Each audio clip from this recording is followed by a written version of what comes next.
दोस्तों आज पेश है सरफराज की सनक। ये कवर चित्र है दोस्तों।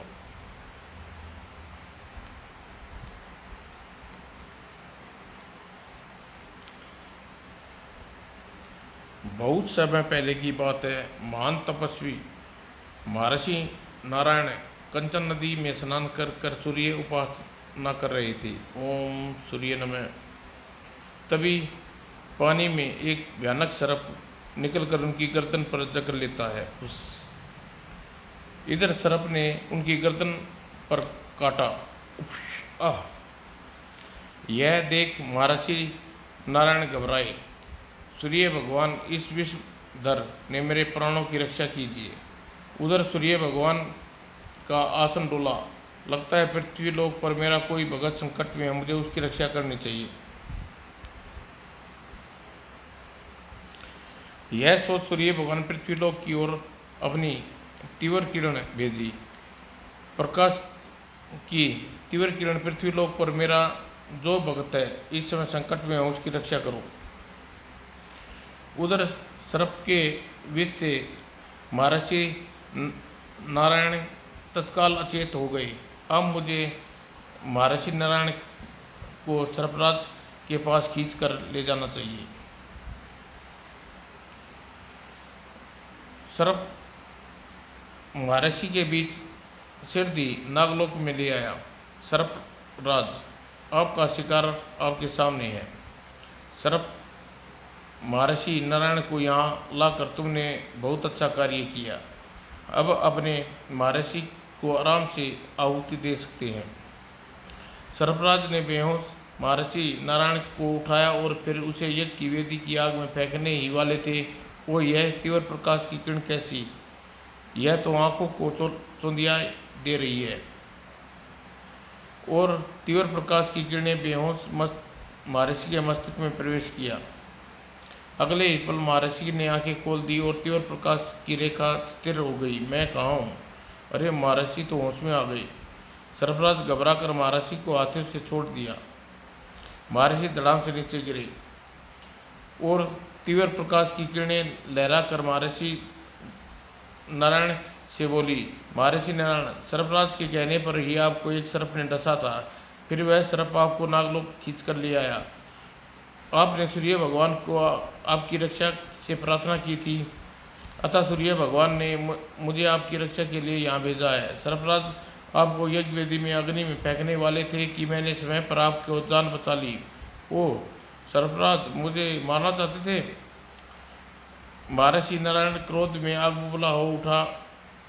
सर्पराज, तूने मेरी पूजा में विघ्न डालकर मुझे मारना चाहा। मैं तुझे श्राप देता हूँ। लेकिन इससे पहले महर्षि सर्पराज को कोई भयानक श्राप दे पाते। क्षमा महर्षि, क्षमा। और सर्पराज ने महर्षि नारायण के चरणों में गिर पड़े। महर्षि, मैं आपका शरण में हूँ, आप मुझे कोई श्राप न दीजिए। सर्पराज को इस प्रकार क्षमा मांगते देख महर्षि नारायण क्रोध में कुछ कम हुआ। सर्पराज, क्षमा मांगकर तुमने अपना धर्म संकट में डाल दिया। अब तुम्हें क्षमा दें तो कैसे दें? महर्षि, मुझसे बहुत बड़ी गलती हो गई। मैं महर्षि यज्ञ कर बैठा। यह सुन महर्षि ऐसे चौंके जैसे उसके पांव किसी बिच्छू के ऊपर पड़ गए हो। क्या कहा तुमने? महर्षि यज्ञ को आयोजन किया है? हाँ महर्षि, विष मोह ने मुझे ऐसा करने पर मजबूर कर दिया था। सर्पराज, महर्षि, यज्ञ का मतलब है एक वेदी में 101 महर्षियों की आहुतियाँ। आपने ठीक समझा महर्षि। आपके हमारे सर्प गुरु ने बताया है कि यदि मैंने महर्षि यज्ञ करके यज्ञ वेदी में प्रतिदिन एक विद्वान महर्षि की आहुति दे दूं तो यज्ञ के प्रभाव से सर्पलोक में सभी सर्पों के अंदर विष की अधिकता बढ़ जाएगी। और इसी लालच में मैंने महर्षि यज्ञ का आयोजन कर दिया। ओह, तब तो तुमने बहुत क्रूर हो सर्पराज। अच्छा यह बताओ कि अब तक तुमने महर्षि यज्ञ वेदी में कितने महर्षि की आहुति दे चुके हो? महर्षि, मैं अब तक 100 महर्षियों की आहुतियाँ दे चुका हूँ। अगर मैंने आपकी आहुति भी दे दे तो पूरे 101 महर्षियों की आहुतियाँ पूर्ण हो जाती और मैं अपने देह में सफल हो जाता। सर्फराज, तुमने ऐसा करके जघन अपराध किया है जिसका तुम्हें कठोर दंड मिलना चाहिए, लेकिन तुमने क्षमा मांगकर अपना अपराध कुछ कम ही कर ली, इसलिए अब तुम्हें कठोर दंड देने की अपेक्षा थोड़ा सरल दंड मिलेगा। महर्षि, चूंकि मैंने अपराध किया है इसलिए आप जो भी दंड देंगे मुझे स्वीकार होगा। सर्फराज, तुमने 100 दिन के लिए सर्प लोक छोड़कर पृथ्वी लोक पर जाना होगा क्या? हाँ सर्फराज, चूंकि तुमने 100 महर्षियों की आहुतियाँ देकर उनके 100 महर्षियों के प्राण हरे हैं, इसलिए तुम्हें पृथ्वी पर जाकर सात्विक जीवन बिताने हुए 100 दिन तक लगातार कंचन नदी में स्नान करना होगा। तत्पश्चात तुम्हें संकट में पड़े किसी मनुष्य की सहायता करनी होगी, तब कहीं जाकर अपराध से मुक्ति पाओगे। महर्षि, मुझे पृथ्वीलोक पर जाकर वहाँ 100 दिन रहने और कंचन नदी में स्नान करने में कोई आपत्ति नहीं, पर मेरी आपसे अनुपस्थिति में सर्पलोक के राजकाज कौन संभालेगा? राजकाज संभालने के लिए हमारा कोई भी पुत्र भी नहीं है, उसकी चिंता तुम न करो सर्फराज। तुम्हारी अनुपस्थिति में सर्पलोक का राजकाज मैं संभालूंगा। आप ऋषिवर? हाँ मैं संभालूंगा, तुम्हें इससे कोई आपत्ति है? आप जैसा संयुक्त सुपात्र के हाथों राजकाज सौंपने में मुझे क्या आपत्ति हो सकती है ऋषिवर? तो फिर तुम सर्फराज अपना प्रायश्चित करने के लिए आज ही पृथ्वीलोक पर चले जाओ। तब सर्पलोक के तमाम सर्प इकट्ठा कर सर्फराज ने कहा, मैं एक लंबे समय तक सर्पलोक से का राजकाज महर्षि नारायण के हाथों में सौंप कर पृथ्वीलोक पर जा रहा हूँ। जब तक मैं पृथ्वीलोक से वापस सर्पलोक नहीं लौटूं तब तक तुम लोग महर्षि नारायण का हर आदेश का पालन करना है। फिर सर्प रानी के साथ सर्पराज पृथ्वी की ओर चल दिए। सर्पलोक से सर्पराज के जाते ही महर्षि नारायण ने राज सिंहासन संभाल लिया। सिंहासन पर बैठते हुए उसे एक बार प्रथम घोषणा की, मेरे शासनकाल में कोई भी सर्प किसी भी मानव, पशु, जीव जंतु इत्यादि को नहीं डसेगा। जो 11 दिन। तब नारायण ने सूर्य भगवान की वेदी प्रकाश किरण रेखा से कहा, तीव्र किरण रेखा, अब तुम वापस सूर्य भगवान के पास जाओ और जब यहाँ मुझे कोई खतरा नहीं है। जो आज्ञा। प्रकाश किरण रेखा तत्काल ही वायुमंडल में लुप्त हो गई। उधर सर्परानी के साथ पृथ्वी पर कंचन नदी के तट पर पहुंचे।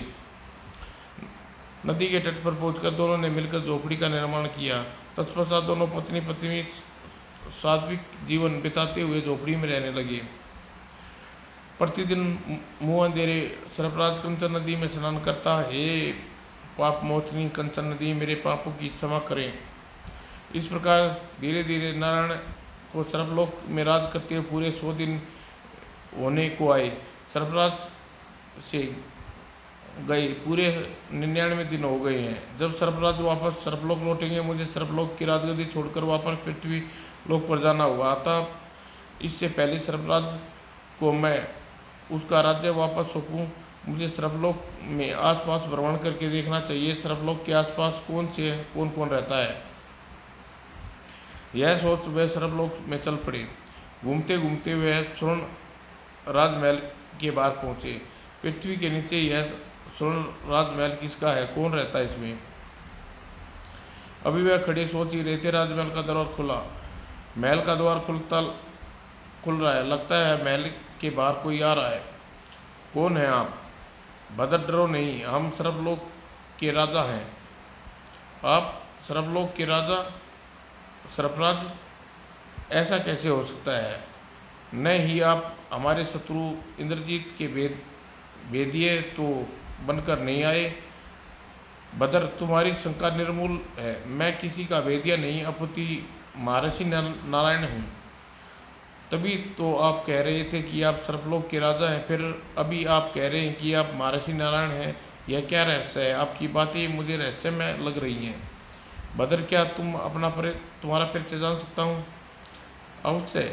जिस दिन स्वर्ण महल आप देख रहे हैं यह मेरा है, इसमें आसपास नगर बसा हुआ है, वह स्वर्ण नगर है और मैं स्वर्ण नगर का राजा स्वर्ण सेन हूँ।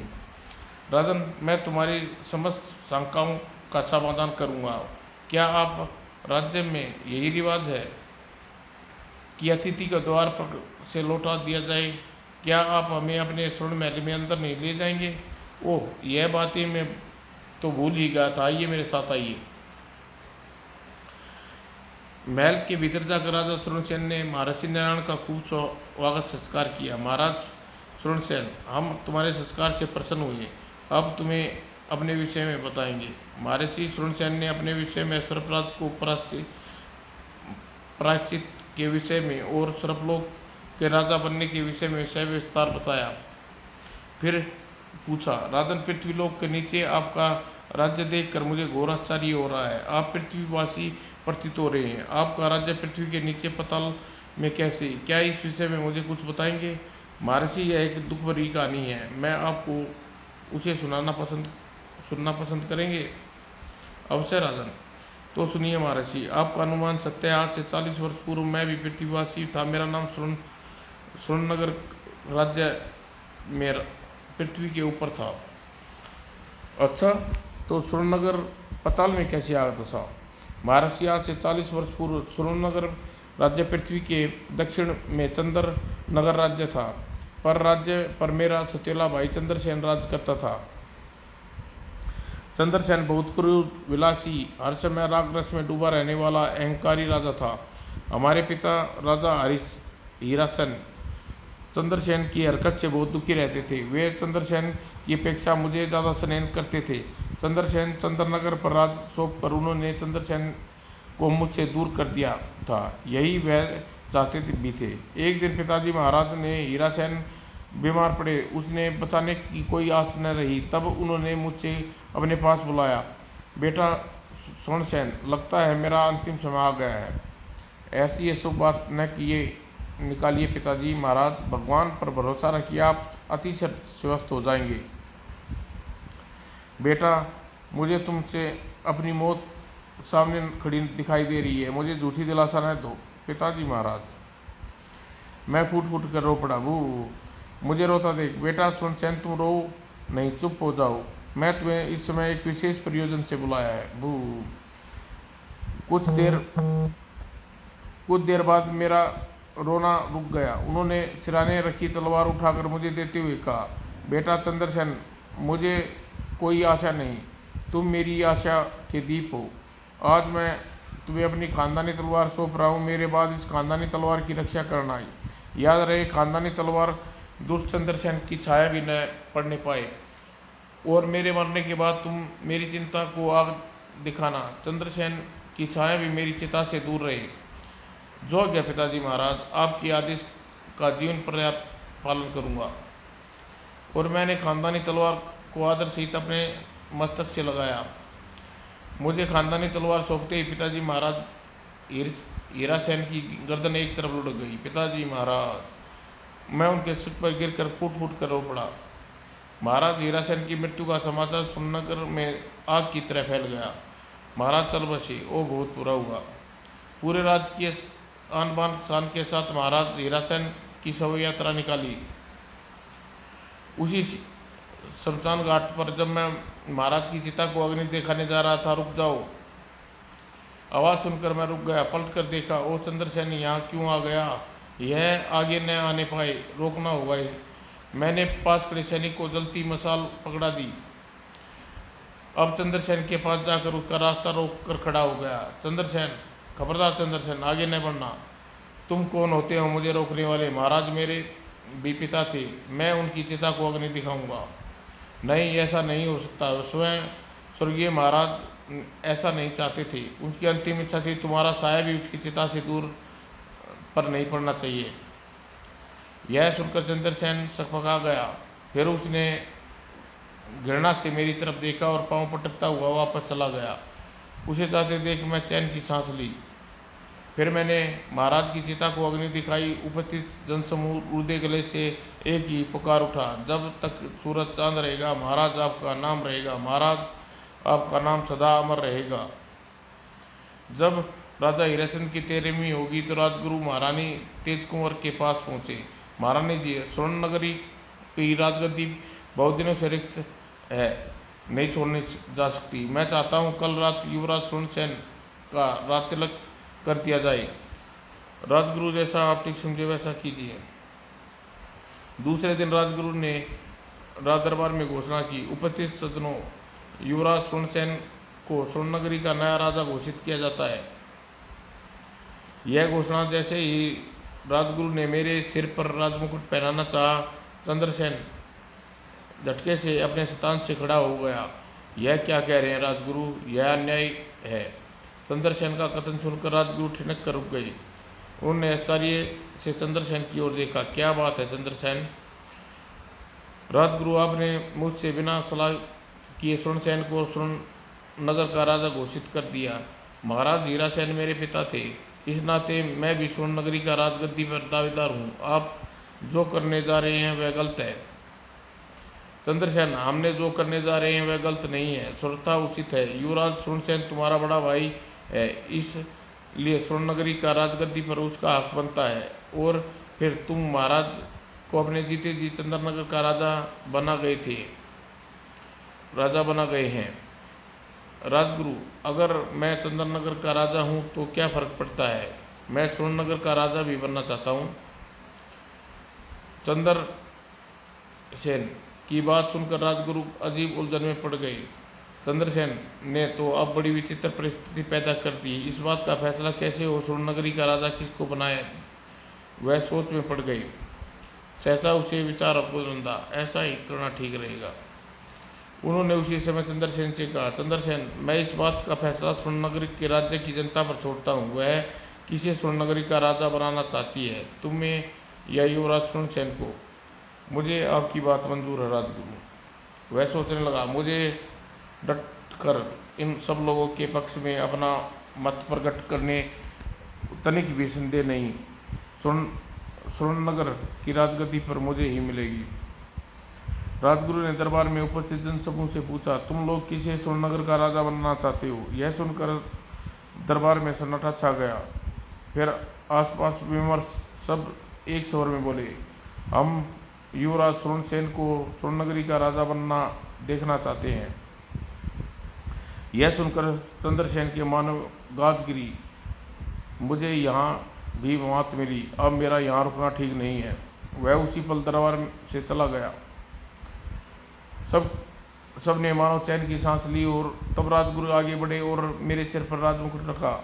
महाराज सुरसेन की जय हो, महाराज सुरसेन अमर रहे। दरबार में हरो उल्लास का वातावरण छा गया।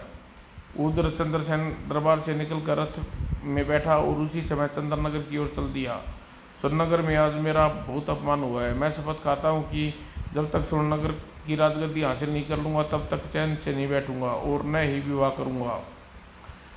उधर स्वर्णनगर के महल में मेरी पत्नी यशोधरा मुझसे कह रही थी, स्वर्णनगर में नए राजा को इस दासी का परिणाम।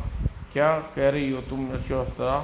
दासी नहीं है, पुत्री मेरे दिल की रानी हो, बल्कि तुम स्वर्णनगर की महारानी बन गई हो, कहकर यशोधरा ने अपने अंग से लिपेट लिया। इस तरह चंद्रनगर में पहुंचकर प्रधानमंत्री लालसेन से विचार विमर्श किया। प्रधानमंत्री जी, हम स्वर्णनगर को हासिल करना चाहते हैं, उसे हासिल करने के लिए कोई सरल उपाय बताओ। जैसे ही चंद्रसेन ने अपने मंत्री प्रधानमंत्री लालसेन ने तुरंत ही जवाब में उससे कहा, राजन, इसका सबसे सरल उपाय तो यही है कि स्वर्णनगरी पर चढ़ाई कर दो युद्ध द्वारा हासिल करें। बहुत खूब प्रधानमंत्री, स्वर्णनगर को हासिल करने के लिए बहुत अच्छा उपाय बताया है। अतः सुरसेन ने अपनी सेना एकत्रित की और उस पर स्वर्णनगरी पर चढ़ाई करने चल दिया। शीघ्र ही उसकी सेना स्वर्णनगरी की सीमा में पड़ाव डाल दिया। मुझे इस बात की खबर पता चला तो अपना दूत चंद्रसेन के पास भेजा।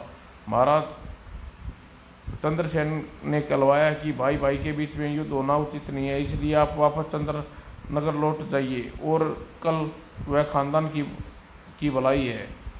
खानदान की भलाई।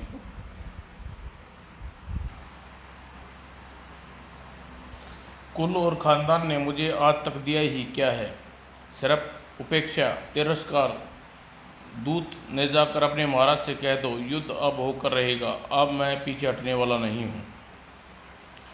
दूत ने चंद्रसेन का आदेश मुझ तक पहुँच सुनाया। ओह, चंद्रसेन ने तो बिल्कुल लाज शर्म त्याग दी। लोग क्या कहेंगे? भाई दूसरे भाई से युद्ध? मैं बुरी तरह परेशान हो उठा। बहुत सोच कर समझने के पश्चात मैं इस निर्णय पर पहुंचा, अब तो सो हो गया, युद्ध निश्चित है, रोका नहीं जा सकता।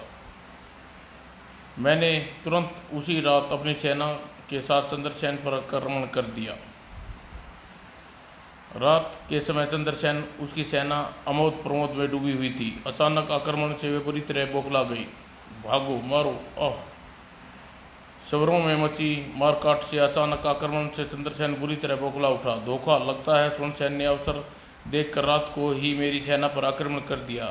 अब यहाँ ठहरना ठीक नहीं, यहाँ से भागने में ही खैर है। चंद्रसेन तुरंत अपना घोड़ा खोला और वहाँ से भाग निकला। तभी मेरी दृष्टि उस पर पड़ी। चंद्रसेन भाग रहा है, उसे पकड़ना चाहिए। यह सोच मैंने तुरंत ही सैनिकों को आदेश दिया, सैनिकों, चंद्रसेन भाग रहा है, जाओ यहाँ से पीछा करो, वह बच कर न जाने पाए। मेरा आदेश पाते ही सैनिक की टुकड़ी चंद्रसेन के पीछे दौड़ पड़ी।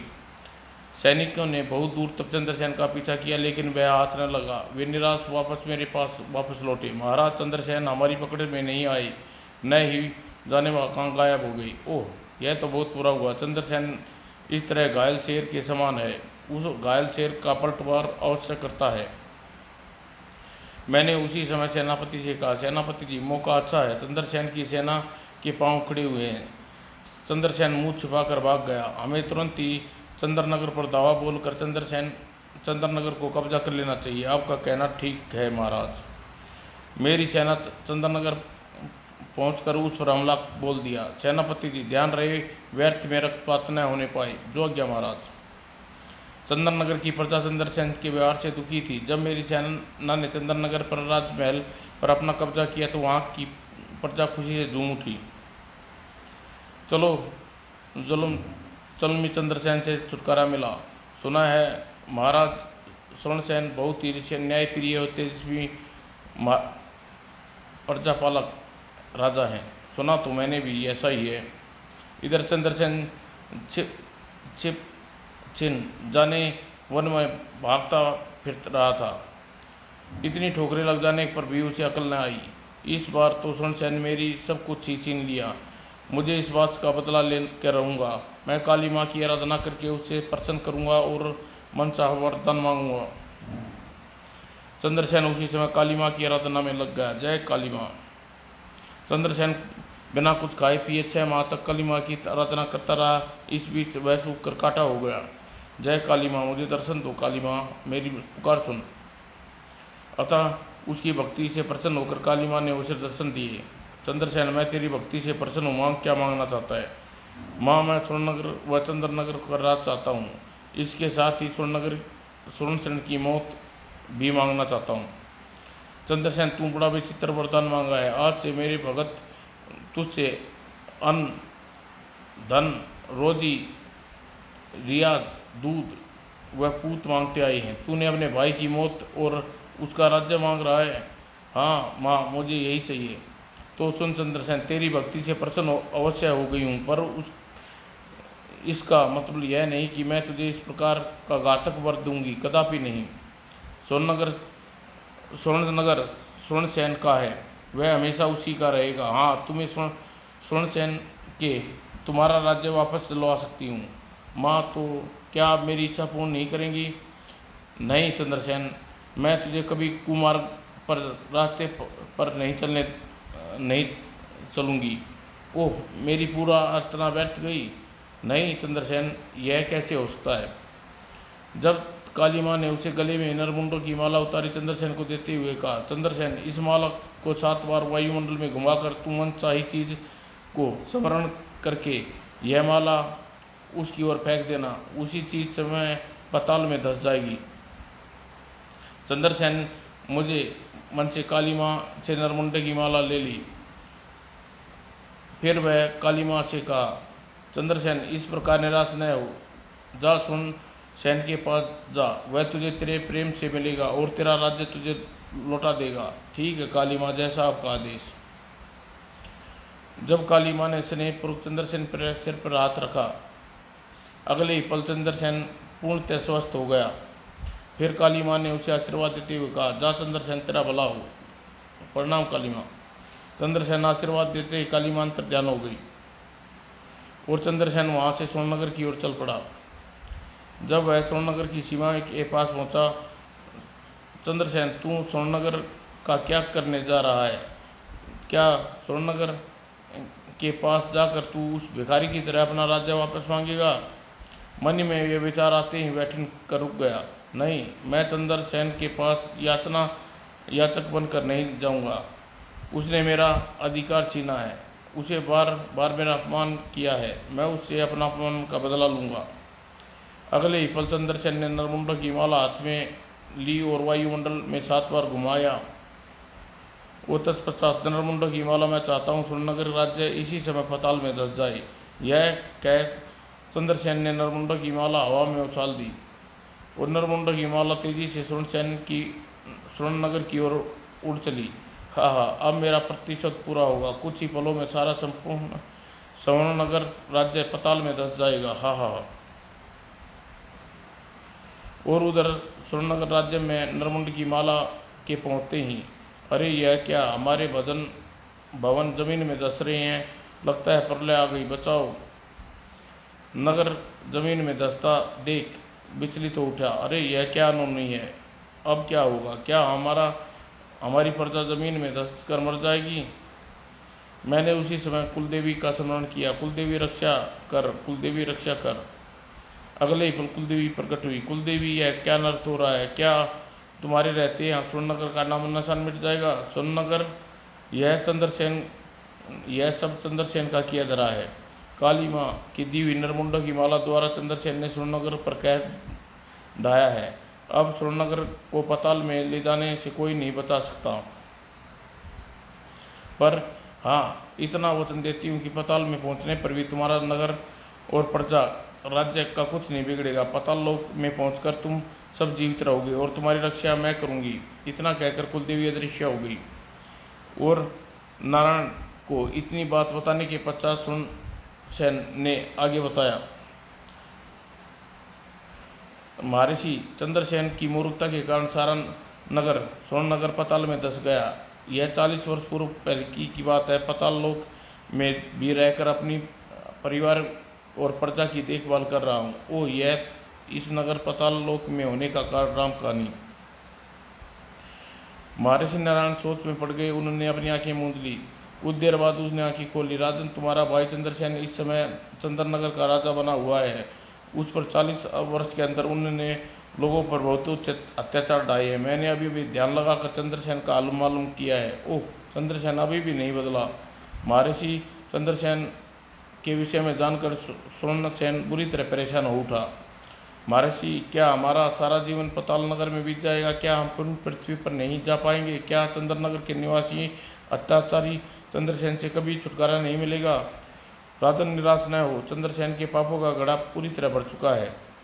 उसका अंत निकट है। भविष्य में होने वाला अब तुम्हारा राज्य पुनः पृथ्वी लोक पर चला जाएगा, लेकिन उसके लिए पृथ्वी पर जाकर सर्पराज से सहायता मांगनी होगी। महर्षि, यह आप क्या कह रहे हैं? मैं भला पृथ्वी पर कैसे जा सकता हूँ? अगर वहाँ चंद्रसेन ने मुझे देख लिया तो? राजन, डरो नहीं, मैंने जैसा कहता हूँ वैसा ही करते जाओ, तुम्हारी मनोकामना निश्चय पूर्ण होगी। जैसी आपकी आज्ञा मुनिवर। महर्षि नारायण ने धीरे धीरे सब कुछ समझाने लगे। फिर महर्षि नारायण के कहने के मुताबिक चंद्रसेन कंचन नदी के रास्ते से पृथ्वी पर पहुंचा। वह रही सर्पसेन की कुटिया। मुझे सर्पराज के पास जाकर सहायता मांगनी चाहिए। यह सोच स्वर्णसेन सर्पराज की कुटिया की ओर बढ़ गया। तभी कंचन नदी के स्नान करने हुए सर्पराज कुटिया की ओर चल दिए। आज मुझे कंचन नदी में प्रतिदिन स्नान करते पूरे 100 दिन हो गए हैं। अब मुझे संकट में पड़े किसी मानव की सहायता कर मेरा प्रायश्चित पूरा करना होगा। सरफराज यह सोचते हुए अपनी कुटिया की ओर बढ़ रहे थे, चले जा रहे थे, तभी कुटिया के समीप उसकी शरणसेन से भेंट हुई। आप कौन है श्रीमान? मैं संकट में हूँ, आप मेरी सहायता करनी होगी। ओह आश्चर्य है, संकट में फंसा मानव स्वयं ही मेरे पास आ गया। अब मुझे तन मन से इसकी सहायता करनी चाहिए। बंधु आओ मेरी कुटिया में चलो, वहाँ आराम से बैठकर मुझे अपने ऊपर संकट के विषय में बताना। कुटिया में पहुंचकर शरणसेन ने सरफराज को सविस्तार अपने विषय में बताया और कहा, मैं चाहता हूँ चंद्रसेन के पास जो काली माँ की दी नरमुंड की माला है, वह काली माँ चंद्रसेन से वापस ले ले और पतालोक में दशा मेरा राज्य पुनः पृथ्वी के ऊपर आ जाए और पापी चंद्रसेन का अंत हो। बंधु जैसा तुम चाहते हो वैसा ही होगा, किंतु तुरंत भगवान शिव के पास चलना चाहिए। बंधु तुम यहीं रुको, मैं कहीं जा रहा हूँ, तुम पुनः वापस लौटूंगा, ठीक है? और शरणसेन को कुटिया में छोड़ सरफराज कुटिया से बाहर निकला। अब मुझे अपने रूप में आ जाना चाहिए। और अगले ही पल सिरधी, सरफराज तुम यहाँ कैसे आए? भगवान मेरा एक मित्र संकट में है, मैं उसकी सहायता हेतु आपके पास आया हूँ। कहते हुए सरफराज ने भगवान शिव को शरणसेन के बारे में विषय में बताया। तत्पश्चात भगवान चंद्रसेन के पास जो नरमुंड की माला है, वह किसी प्रकार पुनः काली माँ के पास वापस चली जाए। चलो चलकर इस विषय में काली से बात करते हैं। दोनों उसी समय काली माँ के पास पहुँचे। आइए भगवान, आज कैसे कष्ट किया? तब शिवजी ने काली को अपने वहाँ आने का कारण बताया। तत्पश्चात काली, तुम्हारे भक्त चंद्रसेन ने नरमुंड की माला के जरिए बहुत उत्पात मचाया हुआ है। वह माला द्वारा जिसे चाहे पताल भेज देता है। वह तुम्हारी दी हुई माला का दुरुपयोग कर रहा है। तुम उसे माला का दुरुपयोग क्यों करने दे रही हो? भगवान आप ठीक कह रहे हैं, चंद्रसेन वास्तव में ही माला का दुरुपयोग कर रहा है। मैं इसी समय नरमुंड की माला उससे वापस लेती हूँ। और कहकर मन ही मन कुछ बुदबुदाया और अगले ही पल नरमुंड की माला देवी के पास आ गई। तब भगवान शिव ने सरफराज के साथ कैलाश पर्वत पर लौट आए। कैलाश पर्वत पर पहुंचकर मेरा एक काम तो पूरा हुआ, अब मुझे चंद्रनगर पहुंचकर चंद्रसेन को डसना चाहिए। यह सोच सरफराज भगवान शिव से विदा ली और वहां से चले पड़े। जब वह चंद्रनगर में पहुंचे, रात हो चुकी थी। दुष्ट चंद्रसेन कैसी मीठी नींद सोया है, इसे पता भी नहीं चलेगा यह कभी जागने वाला नहीं है। अगले ही पल खच, सरफराज के डसने पर सिरधी चंद्रसेन की मृत्यु हो गई और सरफराज अपनी कुटिया की ओर लौट गई। उसे देखते ही शरणसेन बोला, आप कहाँ चले गए थे? लौटने में बहुत देर लगा दी। बंधु तुम्हारे दो काम तो पूरे कराया हूँ। चंद्रसेन मर चुका है और नरमुंड की माला काली माँ के पास पहुँच गई है। क्या इतनी जल्दी? हाँ बंधु, अब तुम्हारे राज्य को पृथ्वीलोक वापस पतालोक से वापस पृथ्वीलोक पर लाते हैं। सरफराज उसे लेकर कुटिया से बाहर आया और बाहर आकर फुस ओह कैसी पुकार, भयंकर पुकार है। और अगले ही पल ओह स्वर्णनगर पताल से ऊपर आ रहा है। कुछ देर बाद सारा स्वर्णनगर पृथ्वी पर आ गया। लो बंधु, अपना राज्य संभालो। धन्यवाद मित्र, तुमने मुझ पर बहुत उपकार किया है। अब सरफराज सरफरानी के पास आए। सरफरानी, हमारा पर्यटन पूरा हुआ, आओ अब सरफलोक वापस चलिए महाराज। दोनों उसी समय सरफलोक पहुँचे। सरफराज, अपना राज्य संभालो और मुझे पृथ्वी पर जाने की आज्ञा दो। महर्षि, आपके कारण ही मैं अपने प्रायश्चित पूरा कर पाया हूँ, आपका बहुत बहुत आभारी। और महर्षि नारायण सरफराज को सरफलोक राज्य छोड़कर वापस पृथ्वीलोक पर वापस लौट आई। समाप्त दोस्तों।